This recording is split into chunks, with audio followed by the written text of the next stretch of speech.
नमस्कार. मराठी अपडेट गुरु या यूट्यूब चॅनलवर संपूर्ण महाराष्ट्रातील लाडक्या बहिणी असतील, ज्येष्ठ नागरिक असतील, त्याचबरोबर एस टीमधून प्रवास करणारे सवलतधारक असतील तर यांचं आपल्या चॅनलवरती हार्दिक स्वागत करतो. सध्या सगळ्यांनाच माहिती आहे की 1 ऑगस्टपासून NCMC कार्ड आहे ते कंपल्सरी करण्यात आलं होतं, परंतु सध्याची कंडिशन लक्षात घेता कार्ड काढण्यासाठी अजून लक्षात घ्या काही जणांनी कार्ड काढलेलं आहे पण हातामध्ये कार्ड मिळाले नाही. अशा अनेक गोष्टी लक्षात घेता NCMC कार्ड काढण्यासाठी 1 सप्टेंबरपर्यंत मुदत देण्यात आलेली आहे. तर याच्यामध्ये सगळ्यात महत्त्वाची बाब म्हणजे आता NCMC कार्ड काढण्यासाठी 1 महिन्याचा कालावधी लागत नाही आहे, कारण का तुम्ही जर NCMC कार्ड काढलं तर साधारणतः 1 ते 2 आठवड्यामध्येच तुम्हाला तुमचं कार्ड लक्षात घ्या आल्याचा मेसेज तुम्हाला पाहायला मिळेल. म्हणजेच काय की सुरुवातीला 1 महिना हा कार्ड काढण्यासाठी लागायचा, परंतु आता लक्षात घ्या 1 ते 2 आठवड्यामध्ये हे कार्ड आहे ते आता उपलब्ध होत आहे. परंतु अजून देखील मोठ्या प्रमाणावरती लाडक्या बहिणी असतील, ज्येष्ठ नागरिक असतील यांना अनेक प्रॉब्लेम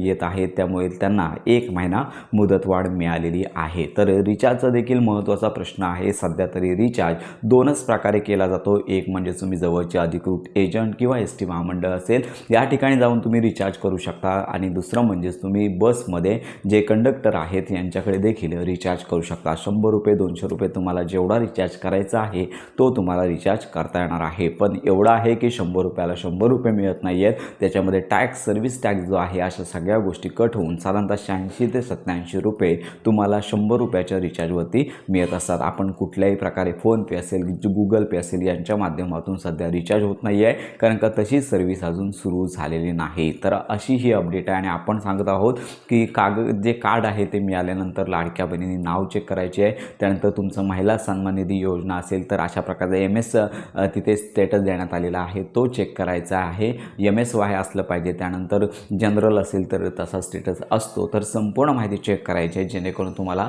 कुठल्याही प्रकारचा प्रॉब्लेम होणार नाही आहे. एकदा का रिचार्ज केला की तो लगेच संपत नाही आहे. जोपर्यंत तुम्ही वापर करत नाही आहे तोपर्यंत पैसे त्या कार्डमध्ये सुरक्षित असणार आहेत. जो कार्ड आहे ते तुम्हाला व्यवस्थित वापरायचं आहे, फोल्ड करायचं नाही आहे, तोडायचं नाही आहे, अन्यथा त्याचा वापर होणार नाही. तर अशी ही महत्त्वाची अपडेट अजून 1 महिना तुमच्याकडे आहे आणि अजून कुठल्याही प्रकारचं हे NCMC कार्ड STमध्ये कंपल्सरी झाले नाही आहे. 1 सप्टेंबरपर्यंत तुम्हाला हे जर कार्ड काढलं नसेल तर लवकरात लवकर काढून घ्यायचं आहे. तर अशी ही महत्त्वाची माहिती संपूर्ण महाराष्ट्रातील सवलतधारक STतून प्रवास करणारे लाभार्थी असतील तर यांच्यापर्यंत नक्की शेअर करा. तुमच्या काही शंका असतील तर व्हिडिओच्या कमेंटमध्ये नक्की कळवा. अशा प्रकारे योजनांसंदर्भात खात्रीशीर माहितीसाठी आपल्या मराठी अपडेट गुरु या यूट्यूब चॅनलच्या कनेक्टमध्ये राहा.